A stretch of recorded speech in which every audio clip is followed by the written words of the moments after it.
Lowers are liquids or gases. Higher molecular masses, compounds are solids. Greater the molecular mass, stronger the van der Waals force of attraction, and hence higher is the melting point or boiling point. Nucleophilic substitution reaction means a nucleophile will be substituted in the reaction. When an alkyl halide is heated with aqueous potash or aqueous sodium hydroxide, corresponding alcohols are formed.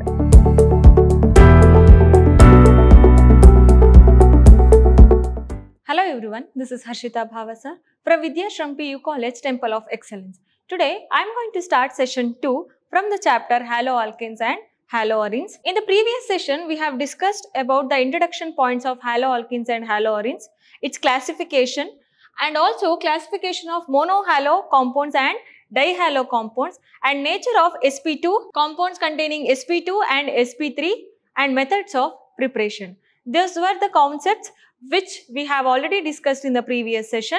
In today's session, we will discuss about physical and chemical properties of haloalkenes. First, we will see physical properties. Physical state and smell. Haloalkanes are colorless, sweet smelling liquids. The lower membranes like methyl chloride, methyl bromide and ethyl chloride are colorless gases.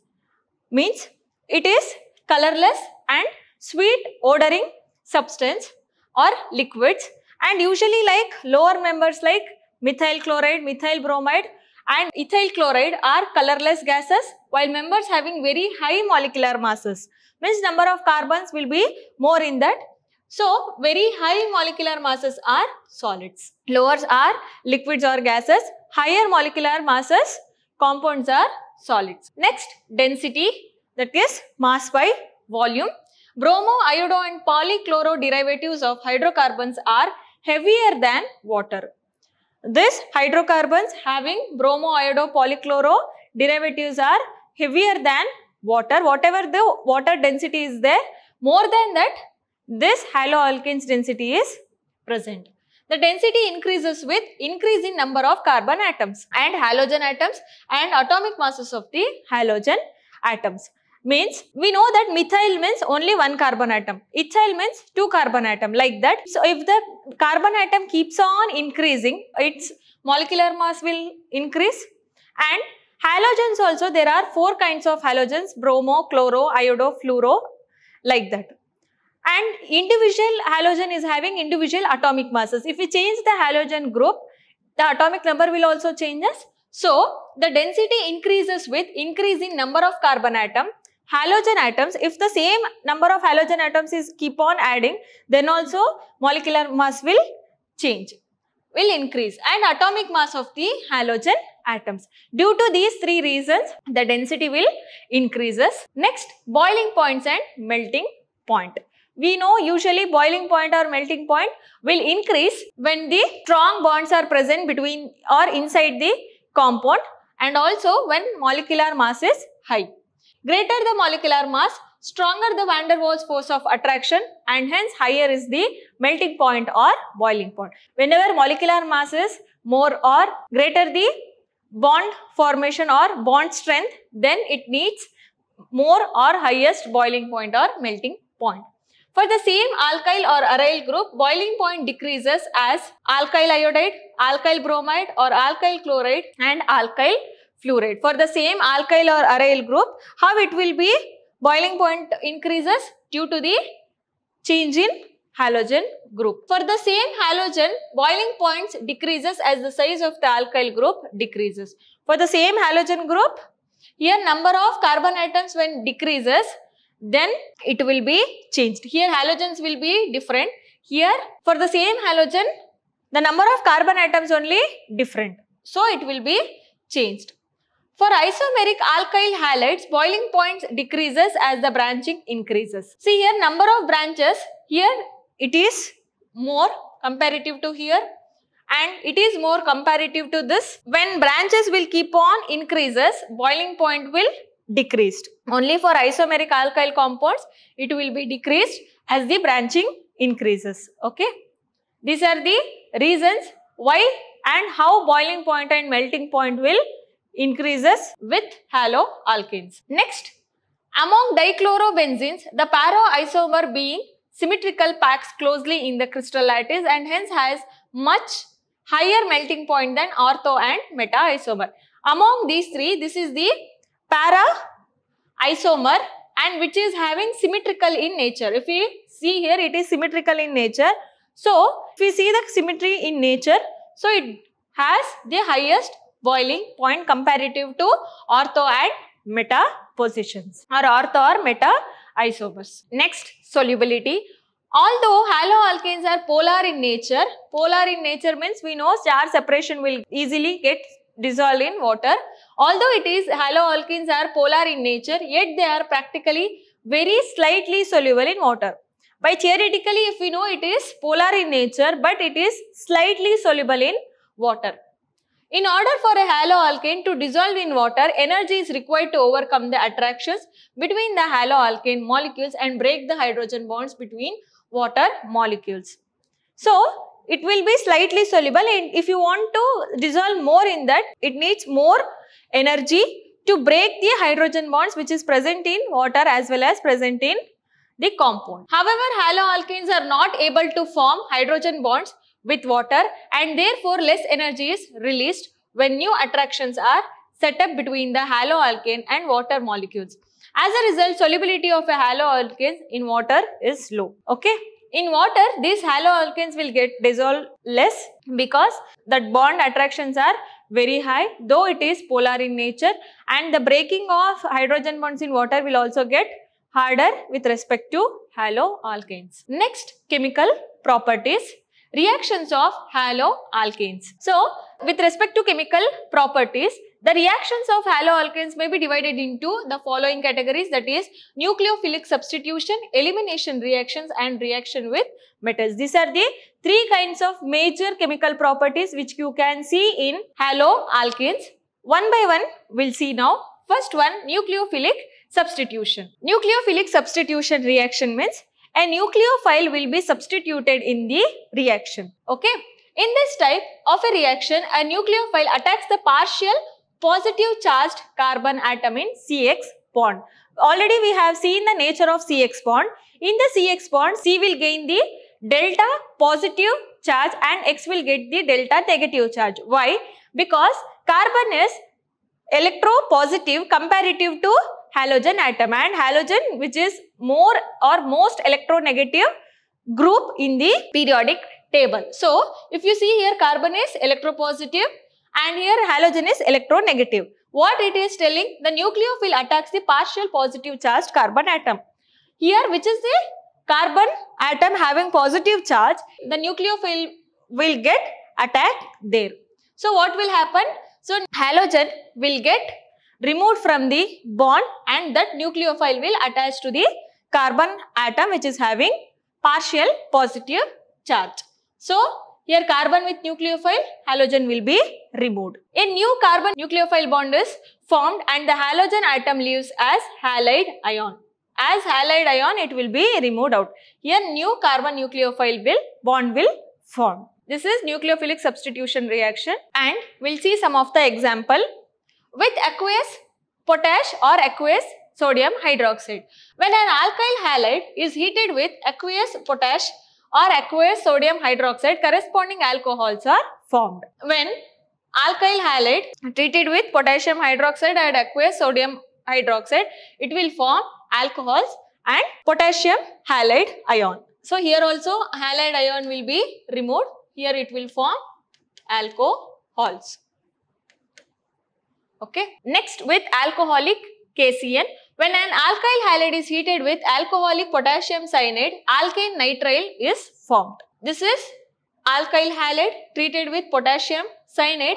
Alkyl nitrile or cyanoalkane will form with the liberation of halide ion. See here, we can take R as CH3, X as any halogen that we have taken bromine, and this is potassium cyanide, that is alcoholic cyanide. It will form alkane nitrile with halide ion removal, and methyl bromide will form ethane nitrile, ethyl chloride will form propane nitrile. Next one, with alcoholic AgCN, that is silver nitrate. When an alkyl halide is heated with alcoholic AgCN, alkyl isocyanate will form, or alkyl Isocyanate will also called as carbyl amines. Alkyl halide treating with alcoholic AgCN and it will form alkyl isocyanate with the liberation of silver halide ion.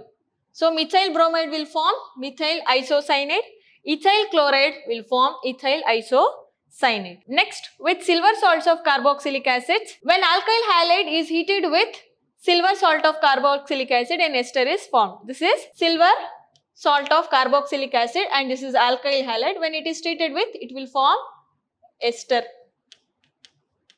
with silver halide ion. Silver acetate, methyl acetate will form. Silver ethanoate, ethyl ethanoate will form. Next, with alcoholic ammonia, when an alkyl halide is heated with alcoholic ammonia in a sealed tube, primary amine, secondary amine, tertiary amine and finally quaternary ammonium salts are formed. Whenever alkyl halide is treated with ammonia, it will form primary amine and secondary amine, tertiary amine, quaternary amine. Whenever this ammonia is greater with its alkyl factor here till quaternary ammonium salt, it will form. Next, with potassium nitrite, see here KNO2, that's why nitrite. When an alkyl halide is heated with potassium nitrite, alkyl nitrite is formed. This is potassium nitrate, this is alkyl halide. Treated with or heated, alkyl nitrite will form. Here also halide ion will be removed. When bromoethane treated with alkyl or potassium nitrite and heated, then ethyl nitrite will form. Silver nitrite, same thing. Alkyl halide reacted with silver nitrate, nitroalkane will form. Here nitroethane will be formed when treated with bromoethane. Reaction with lithium aluminium hydride. Lithium aluminium hydride. Okay. When alkyl halide is heated with lithium aluminium hydride, alkane and it will be formed with the liberation of halide ion. Bromoethane treated with lithium aluminium hydride, ethane will be formed. Replacement of alkyl group. Alkyl halides on reaction with organometallic compounds such as alkyl lithium form alkanes. Organometallic means usually will form organo, that is RLi. So alkyl halide treated with organometallic like alkyl lithium, it will form alkane with the metal halide removal. So bromoethane treated with methyl lithium, propane will form. See here, reagent NaOH, OH minus will be the nucleophile, ROH will be the substitution product, alcohol, H2O, here also alcohol, and NaOR, that is sodium. Okay, here ether will form, Na sodium iodide, alkyl iodide will form, ammonia primary amine and RNH2 secondary amine, double RNH tertiary amine, KCN potassium cyanide, nitrite will form, silver cyanide, isonitrile will form, potassium nitrite, alkyl nitrate will form and silver salts of acetate will form, E-ester, lithium aluminium hydride, hydrocarbon will be formed and with alkyl metal, organometal, alkane will form. These are the reagents with nucleophile and how it has been substituted and what are the products with its IUPAC name. If you understand this table, you can write any kind of the nucleophilic substitution reaction which comes under chemical properties of haloalkanes, which is very much important to analyze the overall reactions whatever we have seen from the previous slides. Next also nucleophilic reaction, but it's with mechanism we will understand. Nucleophilic reaction has been found to proceed by two different mechanisms which are described below. That is substitution nucleophilic unimolecular and substitution nucleophilic bimolecular. Okay. First one is unimolecular reaction and second one is bimolecular reaction. Now we'll see substitution nucleophilic unimolecular reaction, that we'll call it as SN1 reaction.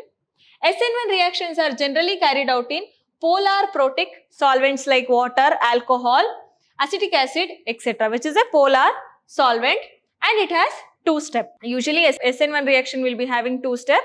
By understanding the example, we'll see one by one step.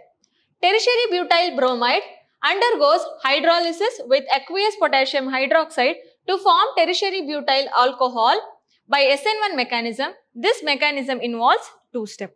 This is tertiary butyl bromide or 2-bromo-2-methyl propane will undergo hydrolysis which form 2-methyl propanol, which is an alcohol form. We'll see steps now. In the first step, haloalkane undergoes slow ionization to form a carbocation and halide ion. Here, it involves CBr bond breaking and CX bond making because it has to form carbocation and halide ion formation.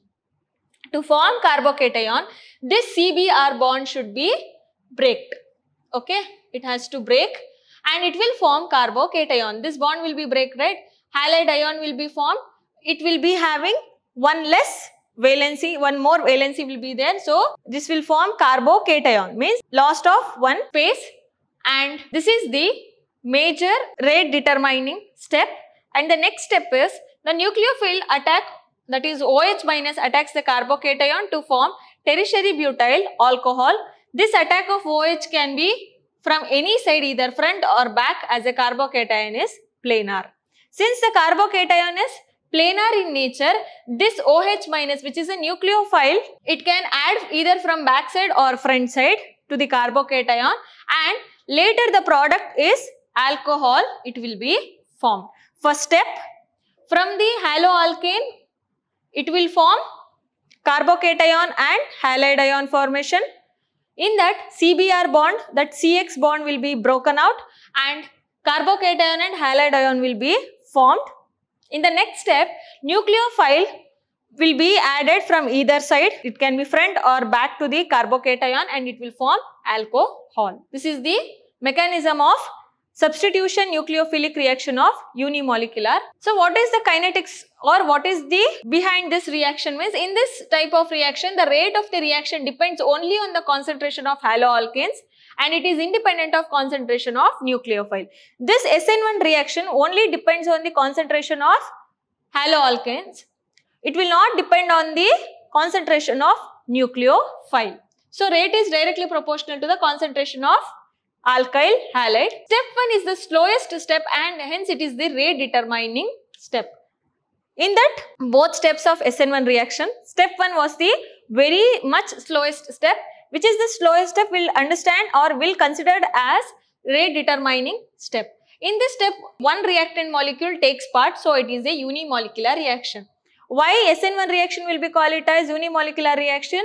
Because in the step overall, step 1, only one molecule will take part, so it will be called it as unimolecular reaction. This is the kinetics of SN1 reaction.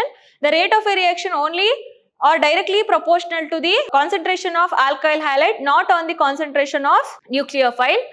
And the step 1 is the very slowest process, very slowest step, and it will be considered as rate determining step, and it involves only one molecule in that reaction, so it will be called it as unimolecular reaction. This is about substitution nucleophilic reaction of unimolecular. Next we will see SN2 reaction, that is substitution nucleophilic reaction of bimolecular. Here we will take directly as example called hydrolysis of methyl chloride. When a methyl chloride is heated with aqueous potassium hydroxide solution, methyl alcohol is formed. Okay. See here, methyl chloride treated with potassium hydroxide, it will form methyl alcohol and potassium chloride. We will see now mechanism. This mechanism involves only one step. When the nucleophile OH attacks the carbon, it approaches the carbon atom only from the side opposite to the chlorine atom to form a new COH bond. It only have only one step, and when nucleophile attacks the carbon and the carbon atom only form the opposite to the chlorine atom. Okay, the nucleophile attacks the opposite to the chlorine atom to form COH, new COH bond. The formation of COH bond and the breaking of CCl bond takes place simultaneously. It has only one step. So, formation of new COH bond and the breaking of CCl bond, that is CX bond, will takes place simultaneously.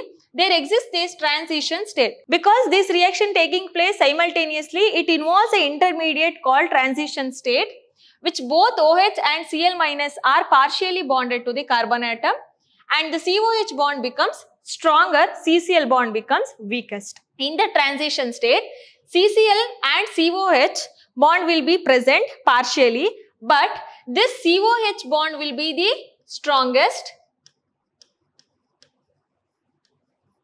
and this CCl bond will become weakest.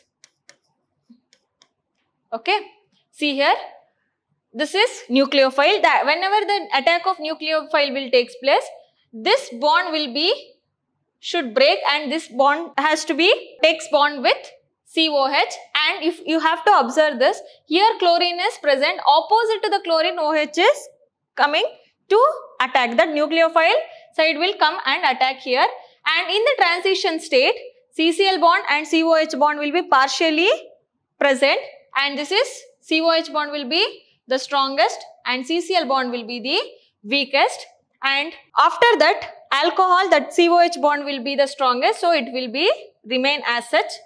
Cl minus ion, that is halide ion, will be removed from the reaction. This is the overall reaction of SN2.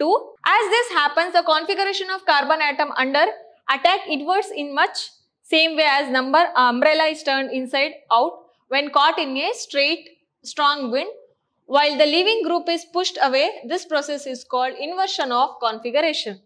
Here you can observe it has been inverted. When the strong wind is there, umbrella will be inverted, no, like that it will be formed, leaving the strongest group, and the inversion of configuration will be called that process. Hence finally Cl minus get completely detached to give the end product methyl alcohol. After that Cl minus will be detached completely from the group and methyl alcohol will be formed. We'll see kinetics of reaction. This is a one-step reaction, hence the rate determining step involves two reactants. Since it is only one-step reaction, it will involve both the concentration called rate of a reaction will directly proportional to the concentration of haloalkane or alkyl halide and the concentration of nucleophile. And here the two molecules will be involved in the reaction. So bimolecular nucleophilic substitution reaction will be called for this mechanism. This was the overall chemical properties of regarding nucleophilic substitution reaction. In the next session, stereochemical aspects of nucleophilic substitution reaction and SN1 mechanism, in that optically active alkyl halides will be discussed. I hope you have understood completely whatever I have taught today, and also the SN1 reaction and SN2 reaction is very much important as per the examination purpose. Keep focus on that. We'll meet in the next session. Thank you.